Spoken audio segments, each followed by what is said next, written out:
Subhanallah. Ya Allah. Allahu Akbar.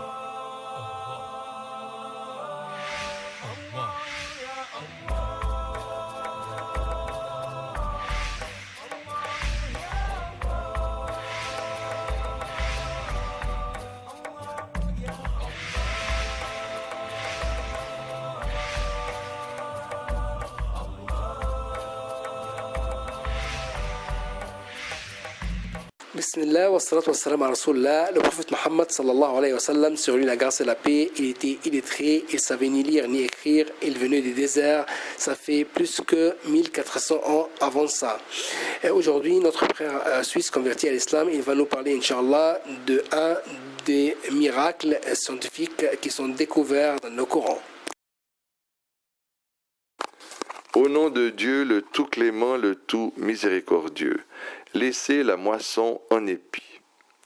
Il est dit dans le Saint-Coran, « Ô toi, Youssef, Joseph, le véridique, éclaire-nous au sujet de 7 vaches grasses que mangent 7 autres très maigres, et 7 épis verts et autant d'autres, secs, afin que je retourne aux gens et qu'ils sachent l'interprétation exacte du rêve. » Alors Joseph dit, « Vous sèmerez pendant 7 années consécutives. Tout ce que vous aurez moissonné, laissez-le en épi, sauf le peu que vous consommerez.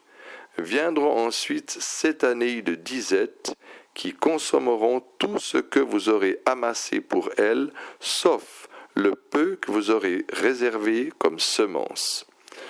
Puis viendra après cela une année où les gens seront secourus par la pluie et iront au pressoir. » Sourate Youssef, versets 46 à 49. La vérité scientifique. Stocker les grains en épis est un système fondamental de préservation de la production dans des environnements très hostiles. Ces directives englobent l'agriculture, les techniques de stockage et de préservation de la production, autrement les techniques de gestion de la production.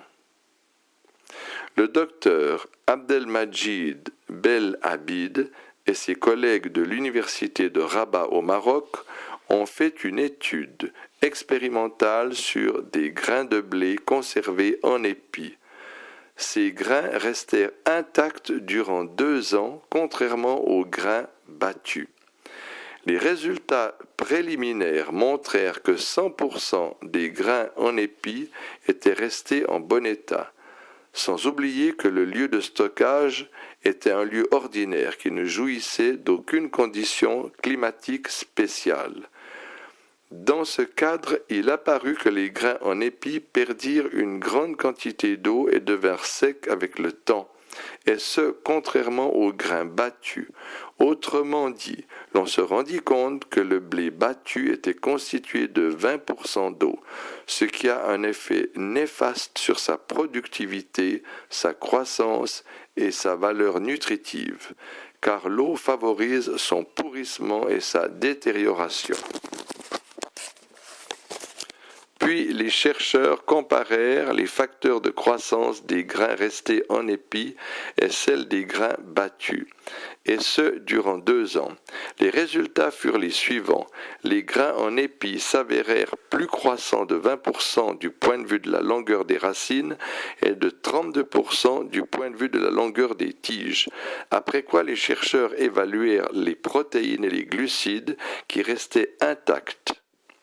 Concernant les grains battus, ils perdirent 32% de protéines après 2 ans et 20% après 1 an. Quant aux grains en épi, ils ne perdent rien du tout. Aspect miraculeux. Il est dit dans le Saint-Coran, « Tout ce que vous aurez moissonné, laissez-le en épi », ce qui veut dire que préserver les grains en épi est la bonne méthode de préservation des grains à long terme. Il y a 2 remarques scientifiques qui ont trait à ce verset. La première, la détermination de la productivité des semences à 15 ans réparties comme suit. 7 années de vaches grasses, pendant lesquelles les gens sèmeront et récolteront sans coup férir, suivies de 7 années de vaches maigres qui seront suivies de l'année du retour à la fertilité, au bout de laquelle les gens se rendront au pressoir. Et ces expériences scientifiques ont prouvé que les semences gardent leur facteur de productivité et de croissance durant 15 ans au maximum. Deuxièmement, le procédé de stockage mentionné dans le Coran en ces termes, tout ce que vous aurez moissonné, laissez-le en épi, est le procédé qui s'avéra dans l'étude expérimentale comme le procédé le plus fiable. Ainsi devint-il évident que la meilleure méthode de stockage est la méthode indiquée par le prophète d'Allah, Youssef, salut sur lui, méthode qu'il tint de la révélation divine. Il va de soi que cette méthode était méconnue auparavant, notamment chez les anciens Égyptiens qui conservaient les grains après battage. Mentionner ainsi la bonne méthode est l'un des aspects miraculeux de ce verset coranique qui prouve encore une fois de plus la précision et la justesse des informations contenues dans le Coran et partant la vérité irrévocable que le Coran est une révélation d'Allah.